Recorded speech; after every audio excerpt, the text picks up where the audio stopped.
Ô Samuel Venâncio, vamos falar do Cruzeiro?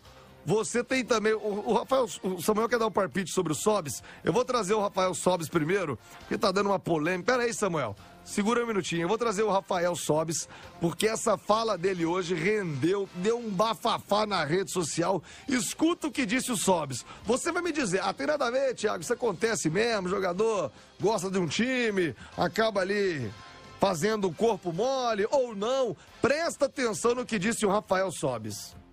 Posso falar um negócio aqui? Pode, pô. Afinal não, o jogo contra o Cruzeiro, que o Inter tava pra... Se o Cruzeiro ganhasse do Inter, o Inter caía. Muita gente do Inter me ligou. Olha o jogo. Eu não entrei na área. Teve uma jogada que foi um escanteio e a gente tava pressionando muito, sabe? Aí a gente sente o jogo, né? Pô, nós estamos perto de fazer um gol. Cara, eu bati um escanteio no céu, cara. Eu bati um escanteio assim, ó. A bola viajou muito, muito. Tu que cobrou? Eu não... Sim, eu bati o escanteio. E eu não bato daquela maneira. A bola foi na mão do Danilo, sabe? E tu, ufa, pega Danilo. Não, é algo que vem agora. E aí, tipo assim, quando eu bati foi do lado do nosso banco. Cara, o Mano Menezes me xingava. Ele me xingou um monte, porque eu acho que ele percebeu, né? Nego velho da bola, ele me xingava do jeito, falava, pô, calma, cara, não sei o quê. Olha, essa entrevista do Rafael Sobis foi ao canal de YouTube do jornalista Duda Garbi, que por sinal é um grande torcedor do Grêmio. E ele falou a respeito de um jogo em 2016, o Inter ameaçado pelo rebaixamento, de fato foi rebaixado, mas não teve a contribuição dele. Olha, o Edu Panzi, não fosse uma entrevista, fosse uma conversa de boteca, eu diria que o Sobis estava de sacanagem. Tá zoando. Mas a forma jocosa como ele fala, na minha opinião, ele faltou respeito com duas peças muito importantes na vida dele. Primeiro, com a sua própria carreira, para fazer média com o torcedor do Inter. Segundo, faltou respeito com o torcedor do Cruzeiro, porque um jogo contra o Internacional, seja o que for, Cruzeiro e Inter, é sempre um grande clássico do Brasil. Achei uma tremenda falta de respeito do Rafael Sobis. Eu exagerei. Você acha que é uma conversa normal? Tava ali tomando uma, batendo um papo e acabou soltando o que não devia? Ou você concorda que foi uma grave falta de respeito do Rafael Sobis? Não ter contado, mas ter feito uma atitude pequena como essa. Ô Thiago, conversa normal, escambau, né? Quem vê normalidade nisso vai me desculpar, mas já deve ter feito algo parecido na vida ou não se constrange em fazer. Sinceramente, um grande absurdo o que fez o Sobis, o que falou o Sobis. Você falou aí de falta de respeito à carreira dele e ao Cruzeiro.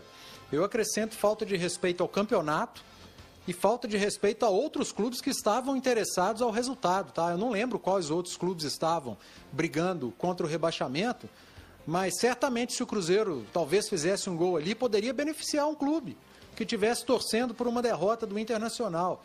Então, cara, é lamentável. E pensar que outro dia o torcedor do Cruzeiro estava batendo palma para esse cara aqui, se emocionando com esse cara aqui, reverenciando esse cara que vestiu a camisa do Cruzeiro, que ganhou títulos com a camisa do Cruzeiro, que fez grandes jogos, belíssimos gols com a camisa do Cruzeiro, mas por falar demais e por fazer uma das grandes bobagens que eu já vi no futebol, ele acaba manchando de forma gravíssima a sua passagem pelo Cruzeiro e a sua carreira.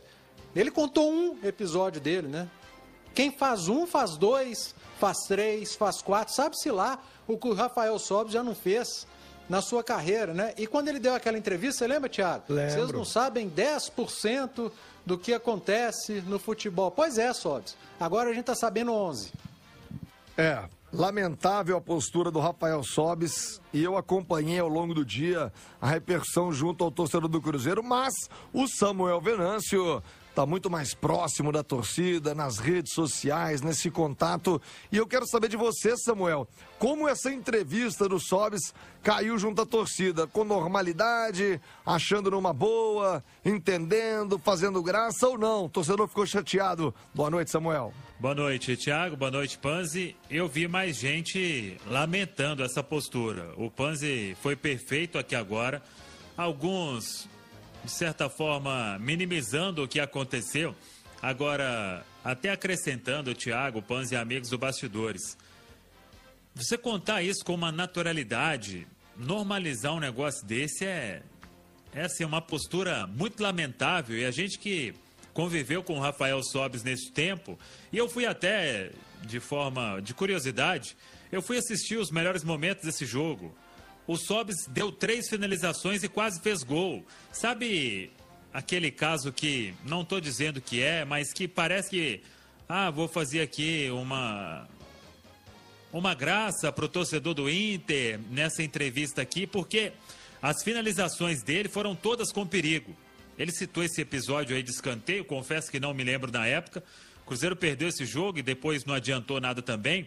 E outra coisa, o Sobis no turno, ele enfrentou o Inter e foi o melhor jogo dele com a camisa do Cruzeiro, marcou 3 gols. Então, foi de uma infelicidade muito grande nesta fala, nesta entrevista, e de se lamentar realmente. Por isso, eu volto a falar que eu vi mais torcedores lamentando o cara confirmar isso e confirmar com essa naturalidade. E Rafael Cabral foi anunciado de forma oficial, já treinou hoje nos 2 períodos. O Brazão chegou, finalizando os exames médicos, deve ser anunciado nesta quarta-feira, no mais tardar na quinta, mas ele já passa a treinar também com o elenco. De uma hora para outra, Cruzeiro tendo 2 opções para o gol, para o técnico Paulo Pessolano. O Lucas França, ele voltou hoje da Covid, não sei se o Lucas, com essas 2 contratações, se ele vai ser emprestado, porque o Rafael Cabral chega para ser o titular. E o Brazão, penso que para ser o reserva imediato. Os 2 aí como as primeiras opções do Pessolano para este início de 2022. O Lucas França quase foi emprestado para o Santa Cruz, depois a negociação não avançou. Então, vou aguardar se ele vai continuar nos planos, porque tem uma possibilidade também de subir o Denivis, que vai estourar a idade, já estourou. A turma de 2001 só está jogando a copinha porque não teve no ano passado, por causa da pandemia. Então, o Cruzeiro vai ter aí boas opções para começar a temporada de 2022, Thiago. Estas novidades no Cruzeiro, muito bem servido no gol. Esse Denivis tá jogando a Copa São Paulo, é bom goleiro, hein, Edu Panzi? É bom goleiro o Denivis, e aquele goleiro que a gente diz que é o moderno, né? Sabe jogar muito bem com os pés também.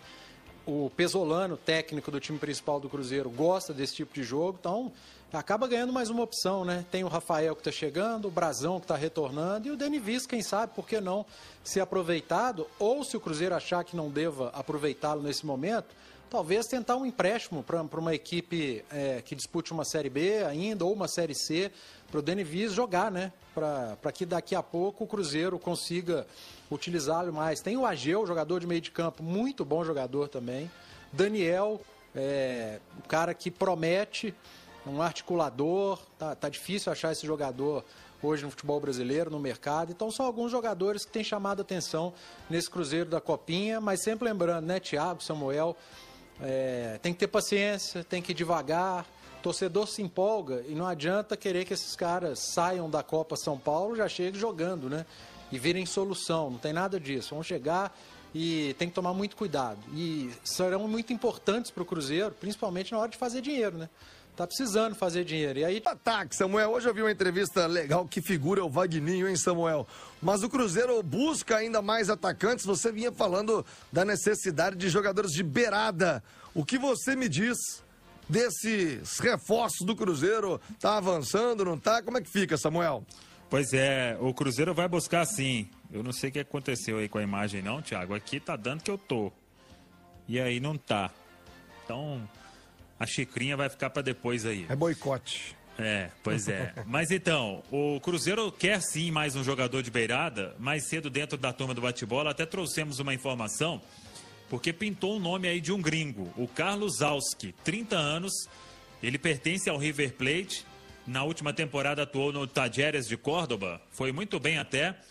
Ele é jogador de beirada e é dentro daquele perfil que o Cruzeiro está buscando. Claro, tem que ter uma negociação, porque há alguns dias o River quase vendeu o Carlos Zalski para o Vélez.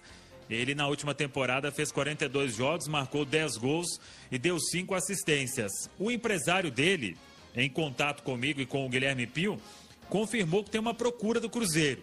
Então, vamos seguir acompanhando. É uma informação que veio da Argentina e quando vem assim, e é uma página que é especializada em cobrir o River Plate, e página verificada, inclusive, tem sempre boas informações sobre o River.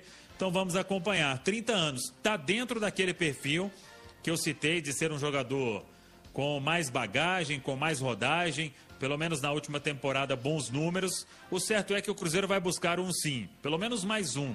Tem o Vagninho, que você disse ser até uma comédia, e tem o Bruno José, tem o Vitor Leque. Então, para quem joga com 2 pelo menos, como pode ser o Paulo Pessolano, precisa de pelo menos mais um para começar essa temporada de 2022. Deixa eu